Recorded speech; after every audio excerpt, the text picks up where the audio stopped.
Hoy, Emmanuel, huwag mo nga akong pinagloloko. Magigising si nanay sa sigaw mo. Dinig kong sabi ni kuya. Sir Sid, tanging pagsigaw lang ang nagawa ko ng mga oras na iyon. Ni hindi ko maigalaw ang aking katawan. Nanigas sa mga tuhod ko sa pagkakaupo sa bawl.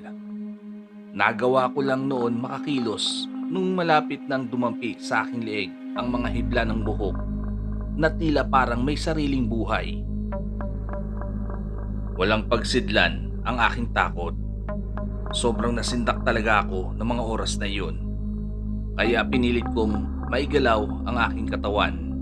Mula sa pagkakaupo ay lumundag ako palabas ng pinto at nasira ang harang na kurtina.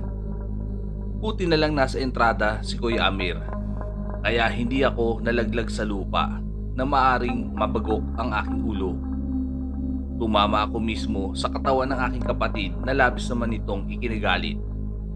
Nahawakan kasi nito ang aking puwet na may bahid pa ng mamasa-masang dumi na may kakaibang amoy. Ano itong nahawakan ko? Putya, ang baho, tae.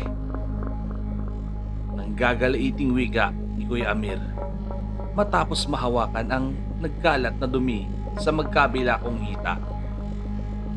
Hindi ko na pinansin ang sinabi ng aking kapatid. Bagkus itinuro ko sa kanya ang nakakatakot na nilalang sa malaking butas ng bubong sa bandang gilid. Ngunit laking gulat ko dahil bigla na lang itong naglaho na parang bula na mas lalong ikinagalit ng aking kapatid. Niloloko mo ba ako?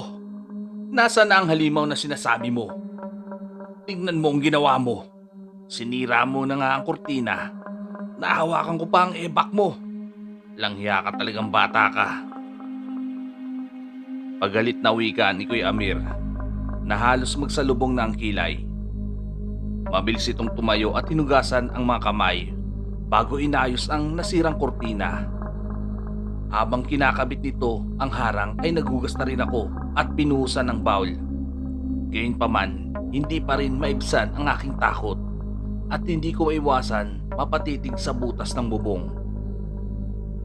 Makalipas ang mahigit 1 minuto ay nagulantang kami ni Kuya Amir sa isang malakas na sigaw ni Nanay Edita na tila may masamang nangyari sa kanya. Napalabas ako sa banyo at mahigpit na hinawakan ang kamay ni Kuya. Inilibutan kasi ako sa mahabang sigaw. Nagwika naman ang aking kapatid na bitawan ko ang kanyang kamay sapagkat alam niyang kailangan ng tulong ng aming ina. Nagmadali kaming tumungo sa silid ni Nanay at nilamon kami ng matinding sindak. Malinaw kong nasaksihan ang nakakapangilabot na nilalang na pilit ipinapasok ang mahabang dila sa nilikhang butas sa bubong. Sa puntong iyon, naniwala na ang aking kapatid sa aking sinabi kanina na may umaaligid na halimaw sa labas ng aming bahay. Pareho naming natunghayan ang maputlang muka ni Nanay Edita na halos lumawa na ang mata sa tindi ng takot. Mabuti na lang at may mahabang patpat sa gilid ng bintana. Kinuha ito ni Kuya Amir at walang habas na hinampas sa bubungan, dahilan upang lumayo at umalis ang nakakatakot na nilalang. Malinaw kong naririnig ang papalayong tunog ng lubid na parang pinapaikot sa ere. Nay, ayos ka lang po ba? Tama na po ang kakasigaw. Makakasama po yan sa bata. Tahan na po, Nay. Umalis na po ang halimaw. Mahinahon na wika ni Kuya Amir sa aming ina. Labis akong humanga sa ipinamalas na katapangan nito na harapin ang ganong uri ng nilalang. Pansamantala kaming nanatili sa silid ni Nanay Edita. Sasamahan namin ito hanggang sa dumating sina Tatay Dionisio at Kuya Luisito. Sa kabutihang palad, maagang nakauwi ang mga ito na tila nakaramdam ng may hindi magandang nangyayari sa amin. Anong nangyayari sa inyong mag-iina? Bakit ganyan ang mga itsura nyo? Para kayong nakakita ng multo. May nangyari bang masama habang wala kami? Bulalas na tanong ni Itay. Nako, Dionisio, muntik na kaming maging hapunan ng anak mo. May gumagalang aswang sa labas ng bahay. Bigla kasing sumakit ang tiyan ko. Kaya ako nagising sa pagkakatulog. Pagmulat ng mga mata ko, napansin ko agad ang halimaw sa bubong. Paliwanag ni nanay na hindi pa rin nawawala ang takot. Sinipat ni Tatay Dionisio ang bubong at nakita niya ang butas na nilikha ng hindi pa matukoy na nilalang. Binanggit ko rin sa aking ama ang tungkol sa aking mga nakita. Lalo't ako sana ang unang mabibiktima. Malinaw kong inihayag kung anong itsura nito. Sinabi ko dito na isa itong pugot na ulo ng babae na may mahaba at buwaghag na buhok. Nakalambiti ng mga lamang loob dahilan para matukoy ni tatay ang pagkakakilanlan nito na isa pala itong wuwog. Paano nagkaroon ng wuwog sa ating lugar? Imposibleng taga rito ang nilalang na iyon. Kung kababaryo natin ito, malabo nga atakihin nila tayo. Hindi nang bibiktima ang aswang ng kalugar. Nagtatakang tanong ni ama sa kanya sarili matapos kong ilarawan ang halimaw. Tay, mukhang kailangan na nating magdoble ingat. Masyadong delikado kung iiwan natin si nanay, ina Amir at Emmanuel. Ang mabuti pa, pumiroy ka muna dito sa bahay. Kaya ko naman pumalaot mag-isa sa gabi. Saad ni Kuya Luisito na tila kabado sa maaring mangyari sa aming ina. Hindi kita papayagang pumalaot mag-isa, Luisito. Ang mabuti pa, isama mo na lang si Amir sa pangingisda. Kami na lang ni Emmanuel ang maiiwan sa bahay para bantayan ang nanay niyo. Alam ko na muling babalikan ng nilalang na yun ang nanay niyo. Paborito ng mga wuwog ang buntis. Tugon naman ni Tatay Dionisio. Sir Sid, ganun na nga ang nangyari sa mga sumunod na gabi. Sina Kuya Luisito at Kuya Amir ang magkasamang pumalaot. Sobrang naging kampante ako dahil kasama ko ang aking ama na sa tuwing pagkagat ng dilim, palaging hinahasa ni tatay ang sundang at inilalagay sa ilalim ng katre. Sa mga lumipas na gabi, naging maayos naman ang lahat. Ngunit pagsapit ng umaga, palaging may namamatay na hayop. Ang ganitong uri ng suliranin ay kumalat sa mga karatig lugar hanggang sa ilang mga mangingisda ang nakakita umano ng pugot na ulo na naglalagot sa katahimikan ng gabi. Matutukoy nila na isa nga itong wuwog o unga-unga na nagbigay takot sa buong baryo. Kumalat kasi ang balitang iyon, ngunit walang sino man ang nakakaalam kung sino talaga ito. Isa itong malaking palaisipan sa buong taga-baryo. Noong unay, inakala ng tatay na alam ng buong taga-baryo ang tungkol sa dayuhang pamilya na naninirahan sa dulo ng lawa. Hindi kasi pansinin ang bahay ng mga ito. Ayon na rin sa aking narinig mula sa bibig ng aking ama. Nakatiri kasi ang aming tahanan sa bungad ng kagubatan, malapit sa lawa. Kung kaya't sina Tatay Dionisio, Kuya Luisito at Kuya Amir ang unang makakaalam kung may bagong pamilya na naninirahan malapit sa tabing lawa, lulan ang bangka. Ang sigalot sa aming baryo ay nagpatuloy. 30% sa bawat pamilya ay naniniwala na mga kawatan ang salarin sa pagkawala at pagkamatay ng kanilang mga alagang hayop. At ang malaking porsyentong natitira ay naniniwalang aswang ang may gawa nito. Makalipas ang mahigit isang buwan kung saan malapit ng mga anak ang aking ina, ay doon na namin makakaengkwentro ang nilalang na gumagambala sa aming lugar. Isang gabi, habang nasa laot ang dalawang nakakatanda kong kapatid, ay biglang sumakit ang tiyan ng aking ina. Ilang araw pa ang hihintayin bago isilang ang sanggol, kung kaya't labis nagtataka ang aking ina sa paglikot ng bata. Nababahala naman ang aking tatay Dionisio kung ano ang gagawin. Iniisip na baka mapaaga ang panganganak ni Nanay Edita. Kung mangyari yon, walang mauutusan na pumunta sa bahay ng kumadrona sa kabilang sityo. Hindi pwede na iwan kami ni Ama, lalo't may umaaligid na nilalang. Ngunit makalipas ang ilang sandali, napagtanto ni na Ama at Ina kung bakit malikot ang bata na tila natatakot. Bigla kasing nagsalimbaya sa aming pandinig ang tunog ng lubid na parang umiikot ng mabilis na minsan ko nang narinig. Bagamat patid kong alam na rin ni tatay ang tungkol sa bagay na iyon. Alam ko na kung bakit sumasakit ang tiyan mo, Edita. Mukhang may bisita tayo ngayong gabi. Bilog na bilog noon ng buwan na tila nagdurugo, kung kaya't nasasabik ang nilalang na maghasik ng lagim na kanyang bibiktimahin.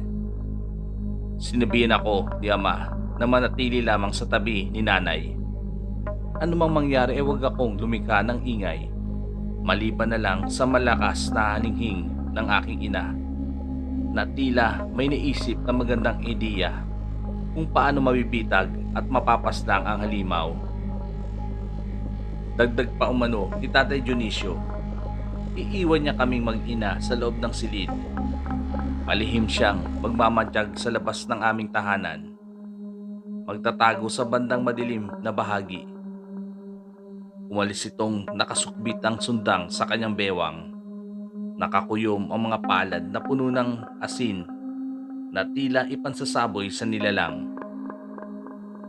Sir Sid, labis na pangamba ang namamagitan sa amin ni Nanay Edita habang magkatabi sa kama. Bawat impit sa nararamdamang sakit sa tiyan ay mas lalong nagbibigay sa akin ng matinding takot. Sumabay pa ang aandap-andap na gasera na lalong nagbigay kilabot. Hindi ko alam kung ano ba talaga ang pinaplano ni Tatay Dionisio. Habang naghihintay sa paparating na panganib, dama ko ang matinding tensyon. Dinig ko ang malakas na tibok ng aking puso at bawat malalim na paghinga ni Nanay na parang kinakapos ng hangin. Hanggang sa dumating na nga ang kinatatakutan ko nang bigla na lang may kung anong matulis na bagay na bumubuta sa bubong. Maingat ang bawat pagkilos na hindi ito mapansin. Marahil iniisip ng nilalang na tulog na ang mga tao sa loob. Isang maliit na butas ang nilika mula sa ingay ng bubungan. Kasunod ng pagsilip ng isang pulang bagay na batid kong mata ito ng halimaw. Nanlilisik ang pag-alab nito na tila nasasabik lang takan ng bata sa sinapupunan ng aking butihing ina na walang tigil sa pag-impit ng tiyan. Sinunod ko ang payo ni Ama na huwag lumika ng anumang ingay. Hayaan ko lang umano ang aking ina na magdaing ng sakit upang doon lang ibaling ng halimaw ang atensyon. Dumating sa punto na isang bagay ang tumagos sa butas. Mahaba at masa-masa na parang bulate kung gumalaw. Pahaba ito ng pahaba na nagpupumilit babot ang malaking tiyan ni Nanay. Napasigaw ang aking ina nung ilang pulgada na lang ang lapit sa amin ng matulis na bagay. Hudyat na kailangan ng kumilos ni Ama. Bigla na lang umurong ang matulis na dila matapos sumigaw ni Nanay Edita na may kasamang pag-angil ng halimaw. Nag-uumikil sa aking pandinig ang bawat malutong na pagmumura ni Tatay Dionisio. Matapos saboy ang asin na halatang labis itong nasaktan. Dumating sa punto na pinagtataga niya ito ng magkakasunod. Nakikita ko kung paano tumatagos ang talim ng sundang sa aming bubong. Medyo mahaba lang kasi ang bahay. Sir Sid, Nakipagbuno ang aking ama sa halimaw. Noong una, akala ko'y nagtagumpay si Tatay Pasdangin ito. Bigla kasing tumahimik ang buong paligid. Hanggang sa marinig ko na tumakbo si Tatay palayo sa aming bakuran na parang may hinahabol. Maya't mayay dumating si Ama.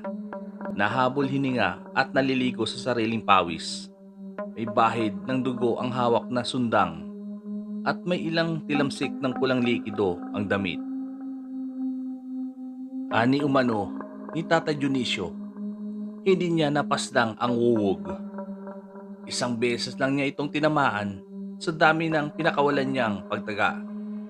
Masyado raw itong mailap. Ang mahabang buhok nito ang nagsisilbing mga pakpak para malayang makakilos. Para umanong sumasayaw sa hangin. Hinabol niya ito ngunit nabigong abutan. Mabuti na lang epekto ang asin, kaya medyo nasugatan ang mga lamang loob. Sir Sid, matapos ang pangyayaring yun, sinindihan ni Ama ang 3 tumba-tumbang gasera para lalong lumiwanag ang loob ng bahay. Sa paglisan ng wuwog, kusang nawala ang pananakit ng tiyan ni Nanay. Nanumbalik ang kanyang sigla. Nabigumang wakasan ni Ama ang buhay ng halimaw. Isang magandang balita ang sumalubong sa amin. Pagkarating kasi ni na Kuya Luisito at Kuya Amir mula sa laot, ay aksidente nilang namataan ng wuwog na lumilipad patungo sa bahay sa dulo ng lawa. Nasipat nila mula sa malayong distansya ang paglitaw sa bakuran ng isang matandang babae na nakahubot-hubad ang katawan. Kumpirmado na ang bagong salta na pamilya ang naghahasik ng lagim sa aming baryo. Kinabukasan, nagsumbong sina Tatay Dionisio at Kuya Luisito sa mga taga-baryo tungkol sa nangyari sa amin kagabi. Sa tulong ng pangkat ng kalalakihan, kabilang ang Kapitan del Barrio, ay walang habas nilang sinugod ang bahay sa dulo ng lawa. Pagkarating nila doon, nadatnan nila ang dayong pamilya na tila parang mga bilanggo.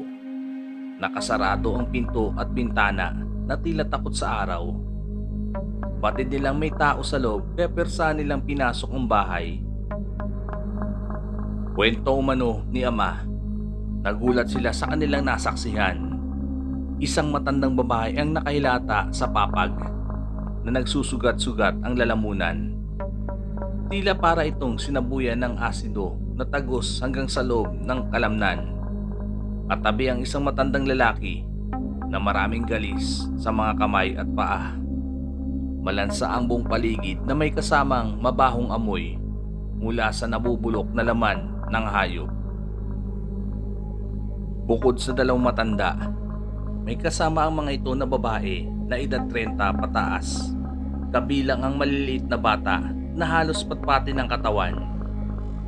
Imbis na patayin ang buong pamilya, ay nakaramdam sila ng awa, kung kaya't tinayaan na lang silang tumira sa dulo ng lawa. Basta, wag na muling mambibiktima ng mga taga-baryo. Alang-alang sa mga pastit na halos butot balat ang katawan. Hanggat maari, lisanin na nila umano ang aming lugar at bumalik kung saan sila nagmula. Inamin naman ng matandang babae na may maraming sugat sa leeg na siya ang gumagala at gumagambala sa katahimikan ng gabi. Nagmamakaawa ito sa aking ama sa nagawang kasalanan sa aming pamilya. Nangakong hindi na muling mamemerwisyo pa ng mga alagang hayop alang-alang sa kaligtasan ng kanyang mga apo. Pagbigyan umano sila ng pagkakataong manirahan ng ilang buwan bago makahanap ng bagong masisilungan. Sir Sid, simula nung magbitaw ng pangako ang matandang babae, ay muling nanumbalik ang katahimikan at katiwasayan sa aming baryo. Bagamat nanatili pa rin ang gulo sa pagitan ng mga militar at mga rebelde. Makalipas ang ilang buwan, ay tuluyan nang umalis ang dayong pamilya at naglayag patungo sa ibang lugar. Maswerte pa rin ang aming baryo dahil tanging mga hayop lamang ang nasawi sa kamay ng wuwog. Hanggang dito na lamang po ang aking kwento, Sir Sid. Naway magsilbing aral ito sa mga masugid mong tagapakinig at walang sawang sumusuporta sa inyong channel. Lubos na gumagalang at nagpapasalamat sa inyong bagong tagahanga, Emmanuel ng Quezon City.